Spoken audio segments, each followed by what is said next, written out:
Number 10. Number 10, Lamar Jackson, Baltimore Ravens. Hey, I mean, again, I didn't go into this thing thinking he was going to be number 10 either. I didn't. I knew he wasn't going to be top 5, or had a pretty good feel he wouldn't be top 5. He was 5 in 2020. He was 6 last year. Yes, and again, not that last year was bad, but it wasn't his best year. There's no doubt about it. Hey, bottom line is this is still the most electrifying quarterback in the NFL. Period. The most. I think he's the most electrifying. When you just talk about the running and throwing and everything there, I don't know if there's more of a game-by-game highlight watch than Lamar Jackson. I know some of the guys at the top of the list are the great quarterbacks there. They're pretty fun to watch too. But damn, I mean, come on. You see things with this guy that you don't see with other people, first off. And here's the other thing where I think people miss. Yeah, we talk about physical ability, decision-making, leadership, pocket presence. Those are my 4 things we're talking about here. First off, the physical ability is off the charts good. And don't just come at me with just his legs. No. His arm that's just the thing. When you go back and watch him too, you just go, holy shit, his arm is amazing.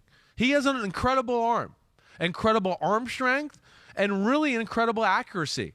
I mean, when he sees it and knows that's where he wants to throw, he hits the target. He does, and does all that.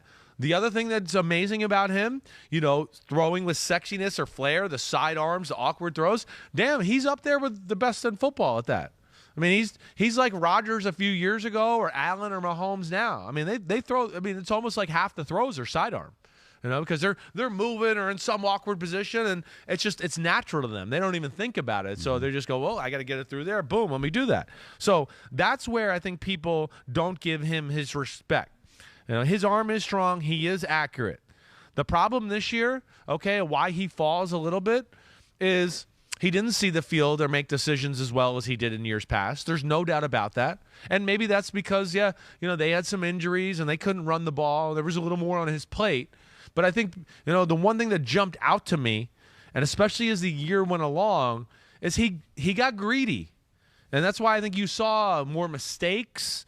You saw more balls and incompletions, and balls hit the ground.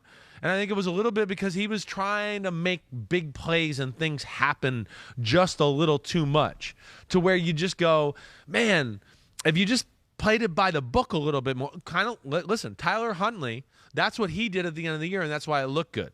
He played it by the book a little bit. His talent is not Lamar Jackson.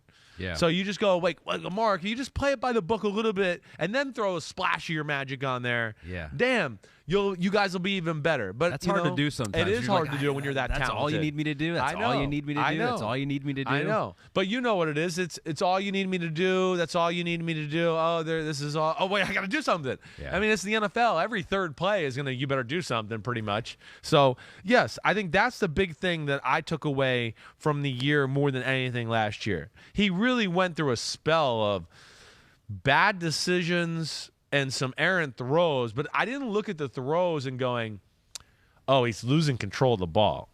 A lot of the errant throws, I just went, well, he's throwing the ball into a tight window, or there's 3 people there, and he's realizing it as he's throwing it, and then he's got to try to throw it in the ground or throw it out of bounds, or he does throw it, the ball bounces in the air. But he was a lesser of a decision maker, a little too forceful, and maybe I don't want to say selfish, but just looking for the big play a little too much this year. Missed some time with an ankle injury last year. He's been relatively healthy, but pretty much, he's takes a beating. Maybe more than any other quarterback in the NFL. It's amazing. Josh Allen's up there too. It's amazing. Yeah, there are guys when you watch the games and you go, damn, he lowered his shoulder 7 times this game. I mean, that's where it's really impressive. The other thing too we got to talk about when you talk about the positives of him. I mean, he's up there again with what you talk about, the effect on the team, leadership of the team. Yeah. Then he's special. I feel like most of the team will eat out of his hand like a baby bird. I mean, he's the man. He's an urban legend. He's a real legend. He's whatever. Yep. So that is real too. The Ravens think they can win every game they walk in the field. One, they're the Ravens, and they think they're the baddest motherfuckers on the planet. But then the other thing is they have Lamar Jackson, and they go, he's going to pull it out. He'll win it for us. To the point where maybe they haven't surrounded him with enough talent, because they that's think going to be a question. We'll just beef up our offense. They're like the big dudes. They drafted him again this year in the NFL draft. I know. It's like they're in love with them, and we got the quarterback. He can make stuff happen. They don't have Hollywood Brown anymore. He's with Kyler now, college teammates. So they have Rashad Bateman, Devin Duvernay, James Prochet. Yeah, Prochet. Yeah. And Tylan Wallace. Prochet's from the Chiefs. All right. Yeah. Tylan Wallace is Oklahoma State guy who's, was a middle round guy. Yes, I mean, listen, this is something they're going to have to deal with. I think they're going to have to be one of those teams that might have to just draft a receiver every year in the draft.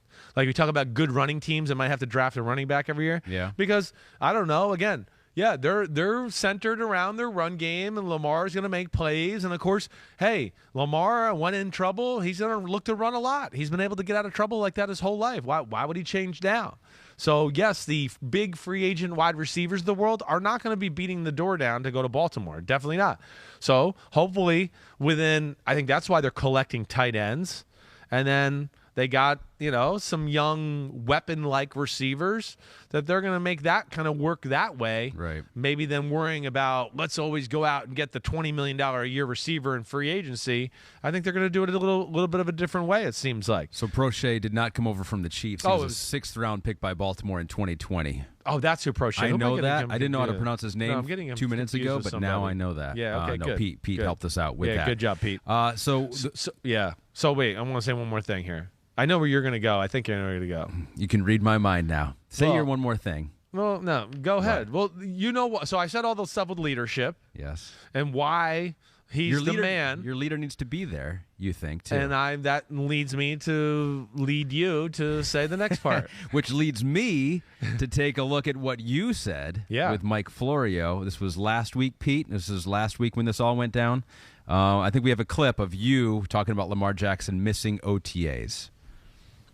And I've heard Lamar Jackson say he wants to win Super Bowls. He wants to win a bunch of Super Bowls. I mean, I think there was a time where he was like, I want to be like Brady. You remember him saying that early in his career. Well, Brady wouldn't be missing OTAs in year 4 of his career. That's where I want to say to some of these young quarterbacks. I hear like, I want to be like Brady. I want to have a career like Brady. Well, then do what Brady does. Brady didn't miss an OTA until he had played in 4 Super Bowls and, started to get married and then started to miss a few OTAs. But then things didn't go that great in 2010 and 11 and 12. And you know what he started doing? I'm going to be back at OTAs. I'm going to get a little bit better, and we need this.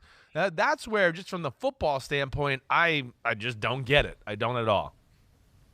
All right, pretty good rant. I like that rant. And Lamar did not like that rant. Someone posted it on Twitter. Yeah. And then he quote tweeted it, so it gave you your comments more publicity. You should like that. Thank you. Lamar Jackson said, Lamar wants to be Lamar, Chris. This part of OTAs is voluntary, my guy. Oh, so you are his guy. That's cool to know. I hope so. I will be there, just not on your watch. It's probably other quarterbacks not attending voluntary OTAs either, but since it's Lamar, it's a huge deal. Find something else to talk about. Emoji eye roll. Your response to his response to you. I sent him a response on Twitter. First off, I hope he knows I like him. I mean, you know me long enough. To me, I'm what? How many times a year am I sitting on here sticking up for Lamar, going, "It's not Lamar's fault," or "Lamar throws the ball plenty good." Like, I mean, I don't know. He's got to know that. I'm the guy that was saying like you should be the top quarterback drafted or one of the top ones. You should be a quarterback. So I hope he understands. I was saying it more from a place of like, I'm rooting for you. And I want you to be there because I think it's the best thing. I know I don't know what's best. I know. I'm a guy, again, I'm just talking head on TV. But I've been around the league for a long time. And I grew up in it. And to me, yes, the best thing he could do for himself, his team, everything, is to be there. There's no doubt. That's just the way I feel about it. Do I respect his decision not to be there? I do. I'm not like sitting here going, well, I don't think he's working. I know he works. I know he loves football. But there's just only so many opportunities you get to be with your team. And you got some new guys. Marquise Brown is in there. You got young receivers you just talked about who most people don't even know of, right? So that's where I want to go. That's where it's important. And you're Lamar freaking Jackson. You're the leader of that team. And I'm going to talk about you because you're Lamar freaking Jackson. And you're one of the biggest stars in the sport. So, of course, we're going to talk about you. I didn't like that he said that at the end. I want to be like, well, yeah, but you're the man. And we've talked about every other quarterback who hasn't been at OTAs either. So that's where I tweeted back at him. I don't know if we have the tweet or not, but either way, it's basically what you just said. I basically just said that. Yeah. And again, I'm rooting for him. I do, but I do think that he needs to be there. I do. Right. And again, I know people are going, well, he needs to he can't go until he gets paid and gets a contract. They're trying to give him a contract. He won't talk to it. So that argument doesn't work all the way.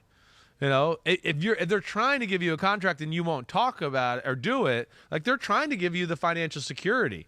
And from all due accounts, I don't think they're trying to screw him over. They're trying to pay him right in the market he should be in. So that's where I push back again. Again, it comes from a place of love. I really do mean that. Yeah. I'm a big fan of Lamar Jackson and the Baltimore Ravens. Yeah, I really am. You'd love him to jump up back into the top 5, be the #1 quarterback. No doubt, you know, see and he has all that ability to do that stuff. It's just again, last year, was not his best year.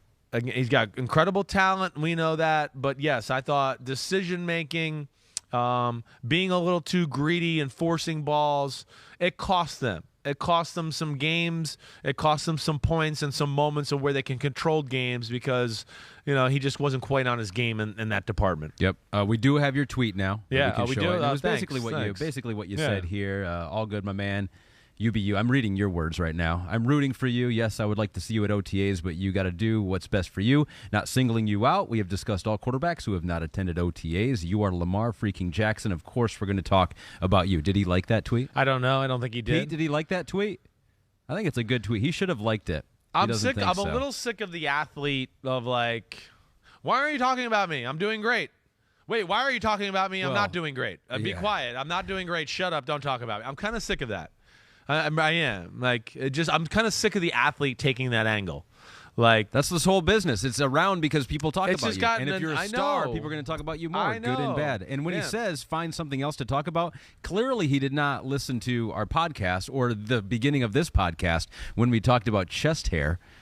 For the first 5 minutes. Right. At that point, maybe he would say again, find something else to talk about. We're very diverse. We're very last week, here's another one that pissed me off last week. Like Mike Trout, right? With the whole fantasy football. Yeah. The Tommy Pham slapping Jock worst, Peterson. Yeah, worst fantasy football commissioner. Now Mike Trout, it's finally his day to talk and answer some questions. Well, I think you guys are making a big deal about we're a bigger deal. No, we're not. A guy got slapped in the outfield of a baseball game over fantasy football. Yeah. Shut up. We're paying attention to it. Yeah. Like, stop. It's like it's a new athlete disease right now. Like, only talk to me when it's really good. If it's not, ignore it and just gloss over it. Which is why Jock Peterson did what you want him to do. He did, exactly He was right. like, all right, you got slapped out there. He very easily could have been like, oh, you guys are making don't worry about it. It's between two people. He opened up. He opened up his phone. He He's did. like showing the gifts that he said, I sent him this. Yeah. Yes. No, I get it. Which but I appreciate. It does feel like a personal attack. And Eric Burns said this to me one time, former baseball player. And the idea for journalists always is don't make it personal. You can criticize a guy's play, but don't make it personal. And his argument was, well, to a player, it's all personal. Right? If you're going to criticize my play, you're going to take it personally. And so we get it. Lamar is going to take everything that we say personally, but you said it. You're a superstar. You're going to get that left and right. Yes. One more thing to show you here. Would you have moved him up in your ranking if you had seen this video before you made the ranking? So I think this is on the internet here. I haven't Kristen, seen this if we video got yet. it. Do we have this one? On his knees, 50 yards through the air, boom. Yeah. It's Pete's going Kyler Bowler special. That's what got Kyle Bowler drafted before me. Except he did this and threw it through the goalpost. Oh, so even longer than 50. 60-something, right? Yeah. Hey, listen, Lamar's got a gifted arm. We know that. I've talked about it. I don't think this is really anything special. I don't. I mean, I think that every quarterback in the top 10 we have here can throw the ball 50 yards from a knee, right? I mean, I no doubt about it. And he goes even Tua is not in the top 10. He hasn't made it there yet. Anybody in the top 10, maybe that's what we should do next year. Pretty much argue that to be in the top 10 of the Chris Simms quarterback. Got to send us some video evidence. A video evidence of you on the 50-yard line throwing from your knee. Yeah, exactly right. Lamar exactly. But I would think most could do that. I would think some of the really big arm guys, You know, you get into some of those special Yeah. guys, I would think for sure we're going 60 plus. Well, for yeah, sure. didn't Herbert do that a couple years ago? Wasn't there a video when Herbert threw it just 60, like 60, I think, from 60 his knee? plus. I think so. Yeah, that kind of guy, they can throw it as far as they want. And as you mentioned, with Kyle Bowler, does not necessarily, Doesn't mean anything. mean that you will have quarterback success Definitely in the not. NFL. No. Ravens could have a pretty good chance of competing this year. They got a pretty good team. Even though the weapons around Lamar might not be great, they figured out a way. Greg Roman's said they're changing some things up, and he too kind of said in his media, he's like, there's 20% of our playbook that's new that'd be nice if Lamar was here to help implement Well, it. I'm glad you brought this up. Yes, because that was another. First off, Harbaugh going, you'll have to ask Lamar, and Greg Roman going, yes, there are things to learn. Those are their ways of going, yes, he needs to be here. We'd like to, but we can't really say that because of the NFL CBA. He'll send a mean tweet to us. I also think that's why he responded to me. I mean, if you really made me be psychological about it, I'd go, I struck a nerve. He knows I'm right. He doesn't like it, so it pissed him off, and he tweeted back at me. But that would be my psychological review. So he didn't like that I held him to his words and some of the things he said about Brady early on in his career. He needs to get there. I want him to be there. Like I said, not for me, because of him. I want him to be there and be the best he can be. Because like you said, the Ravens are still a Super Bowl team and a major player in the AFC. Hi, I'm Mike Tirico, and thanks for watching. Make sure to hit subscribe for the latest news and highlights from NBC Sports.